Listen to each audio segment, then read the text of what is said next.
நம்மளுடைய மனசை நல்லா வச்சுக்கணும் அப்படின்னு மற்றவங்களுக்கு பொறுப்பு இருக்கணும்ன்ற அவசியமே கிடையாது. நம்ம என்ன எதிர்பார்க்குறோம், மற்றவங்க கிட்ட, அதாவது நம்மை சார்ந்து பக்கத்தில் இருக்கிறவங்க கிட்ட, நம்மளுடைய மனைவியோ கணவனோ இல்லை குழந்தைகளோ இல்லை நமக்கு அம்மாவோ அப்பாவோ இப்படின்னு காதலியோ காதலனோ இப்படின்னு மற்றவங்க கிட்ட தான் நம்மளுடைய மனசு சந்தோஷத்தை எதிர்பார்க்குறோம்.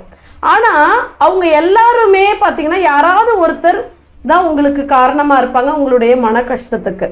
ஸோ அவங்களுக்கு உங்களுடைய மனதை நல்லா வச்சுக்கணுன்ற பொறுப்பு இருக்க வேண்டிய அவசியமே கிடையாது. ஏன்னா உங்கள் மனதை பற்றின அக்கறை உங்களுக்கு தான் இருக்கணும். அந்த மனதை எப்படி சந்தோஷமாக வச்சுக்கணும், இதே மாதிரியான அனைத்து விதமான பிரச்சனை கொடுக்குறவங்க கிட்ட இருந்தும் உங்கள் மனசை எப்படி பாதுகாத்துக்கணும், அதை நிம்மதியாக வச்சுக்கணும் அப்படின்றத நீங்கள் தான் பத்திரமா பார்த்துக்கணுமே ஒழிஞ்சு எப்பவுமே நம்ம என்ன பண்ணுறோம், முட்டாள்